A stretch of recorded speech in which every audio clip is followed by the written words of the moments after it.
semuanya, perkenalkan, kami dari kelompok 5 akan menjelaskan materi mengenai sex behavior. Yuk disimak baik-baik. Nah, pada kehidupan sehari-hari, kita pernah mendengar hal tentang seks kan?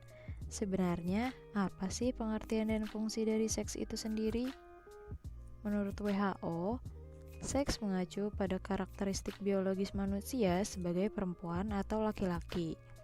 Namun, pada beberapa budaya, istilah seks sering digunakan untuk maksud aktivitas seksual. Kemudian untuk fungsi seks sendiri itu ada 3.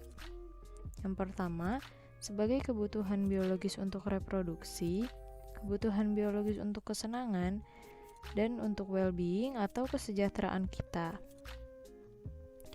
Nah, fenomena yang berkaitan erat dengan seks adalah seks bebas. Yuk kita bahas apa aja sih dampak dari seks bebas. Yang pertama adalah kehamilan yang tidak diinginkan. Biasanya karena hal ini, perempuan remaja cenderung menggugurkan kandungannya. Selain itu, kehamilan pada usia muda merupakan salah satu faktor resiko kematian pada seorang ibu. Yang kedua adalah terkena penyakit menular seksual. Di antaranya adalah sifilis, gonore, herpes, chlamydia, dan yang paling parah adalah HIV/AIDS. Dan yang ketiga adalah dampak psikologis. Orang yang melakukan seks bebas akan cenderung memiliki perasaan bingung, cemas, dan malu, perasaan bersalah, depresi, dan pesimis, serta perasaan marah dan benci pada diri sendiri maupun pada pasangan. Nah, selanjutnya tindakan apa sih yang bisa kita lakukan untuk menangani dampak dari seks bebas?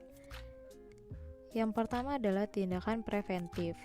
Tindakan ini bisa melalui pencegahan internal atau oleh diri sendiri. Untuk melakukannya, kita bisa memperkaya informasi mengenai seksualitas. Selain internal, kita juga bisa melakukan pencegahan eksternal. Tindakan ini berasal dari orang tua, masyarakat, lembaga pendidikan atau sekolah, dan lembaga lainnya. Dalam hal ini, kita dapat melakukan edukasi atau pendidikan seks. Selanjutnya adalah tindakan preservatif. Pada tahap ini, orang tua dan masyarakat berupaya untuk memfasilitasi para remaja untuk mengembangkan hal-hal positif seperti diberikan les musik, menari, menggambar, berolahraga, dan sebagainya. Lalu ada tindakan rehabilitatif. Di sini orang tua dan masyarakat mengidentifikasi kondisi remaja dan menyelidiki latar belakang penyimpangan seks yang dilakukan para remaja di lingkungannya. Apakah berasal dari teman, lingkungan, sekolah, atau bahkan orang tuanya. Dan yang terakhir adalah tindakan korektif.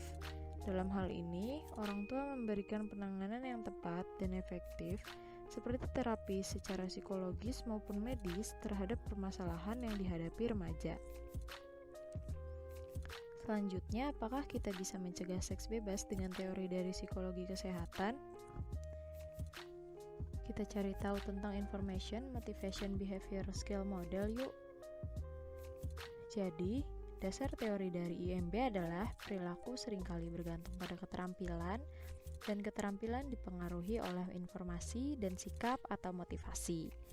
Information adalah informasi yang berkaitan dengan masalah kesehatan dan kemampuan yang berpengaruh pada perilaku. Kemudian motivation adalah sikap terhadap perilaku pencegahan dan dukungan sosial terhadap perilaku tersebut.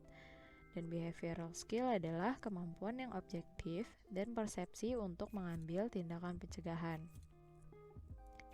Selanjutnya, kita analisis perilaku seks bebas menggunakan teori IMB. Yang pertama, informasi. Seorang individu memiliki informasi resiko HIV, pencegahan HIV, dan perilaku seks bebas. Kemudian motivation yang terbagi menjadi 2. Pada attitudes, seseorang memiliki kepercayaan tentang hasil dari kepatuhan atau ketidakpatuhan dalam mencegah HIV. Dan ada social norms, yaitu individu mendapatkan dukungan dari significant others atau orang di sekitarnya. Lalu pada behavioral skill, seseorang memiliki keterampilan untuk mematuhi aturan pencegahan HIV dan self-management terkait perilaku seks. Jika 3 hal tersebut sudah terpenuhi, akan memunculkan perilaku baru, yaitu perilaku mencegah HIV dan menghindari seks bebas. Dari hal tersebut akan muncul health outcomes, yaitu terhindar dari HIV. Sekian penjelasan dari kami. Terima kasih sudah mendengarkan dan sampai jumpa.